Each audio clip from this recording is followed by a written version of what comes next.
scientist. So, can we do that? Can you still be a scientist using only components from Radio Shack and hardware? Hardware store, and you step over your dead colleagues. These are referees. So, you want to get published in the Journal of Neuroscience.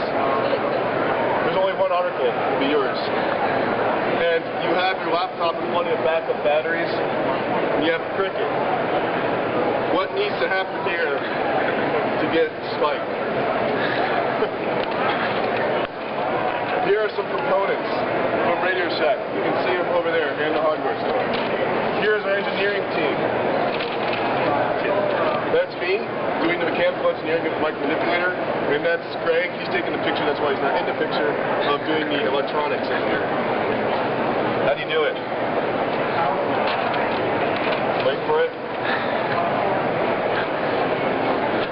Wait for it.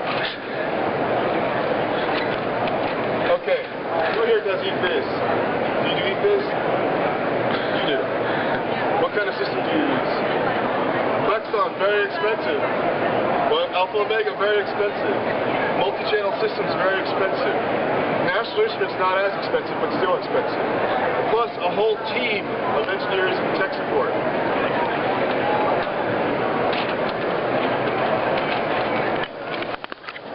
You have people to help you, and no money. Is it going? What do you do? This consists of three problems.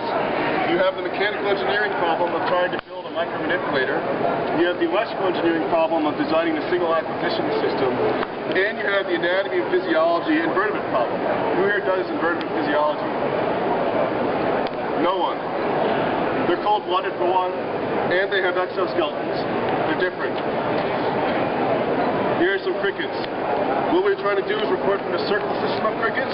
Crickets have these two things right here that transduce wind direction into a neural signal for predator avoidance.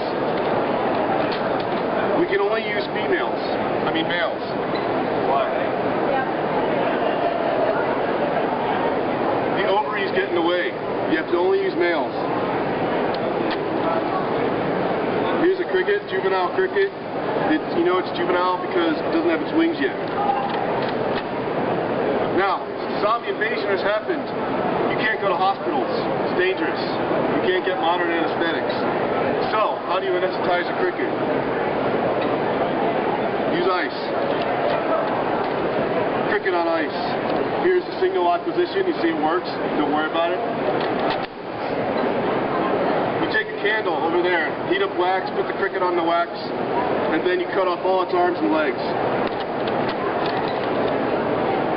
Cuticle. With a syringe needle, you make a small incision. And look what you find. What does this look like, people?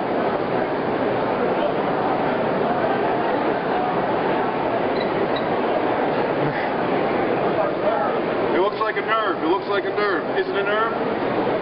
I thought so. I tried to record from it. What happened? When I accidentally cut them and they were hollow. So they were the trachea. That was a big leap in understanding for us. Try again. More cricket dissections. Finally, after multiple dead crickets late at night, I find a ganglion. You can see it right here. Wait for it. And you can see very nicely the ventral nerve cord with the ganglia running down it. And this is what you try to record from. So this is the state of the art, where we are right now. We have fourth prototype of the micromanipulator working with 3 degrees of freedom, back and forth, left and right, up and down. It still does wobble a bit, but it's more stable than previous prototypes. So I feel with 2 more prototype redesigns, I can make one that's stable enough. The problem also is that it's very hard to do this dissection with the naked eye. So I'm going to have to incorporate a microscope, a cheap Toys R Us dissection scope, into this so you can see where you're going. When I've done my dissections and exposed the cord, I put the animal here and suddenly I can't see anything and I'm just jamming an electrode into it and all I get is noise. The electronics easy. That was the easiest part. Dr. Gage over there, very smart man, designed this by himself. Powered by two 9-volt batteries, has a BNC, and has this microphone input, so you can go into the sound card input of your laptop. Laptop sample at 96K, which is enough for how many channels? You know? 2 to 4. Or if you want one really good one. What do you record at, Greg? I record at 44. 44, yeah, so they get 2 channels. So, the advantages of our system. It's cheap. This is less than $10, this is less than $20. It's scalable. You can imagine this micromanipulator just increasing the dimensions to accommodate any organism. It's modular. You have multiple components that you can change. It's green. It's cheap. Disadvantages. There's still wobble in the micromanipulator. It's very hard to make by hand. It takes a lot of skill to do that. It doesn't work yet.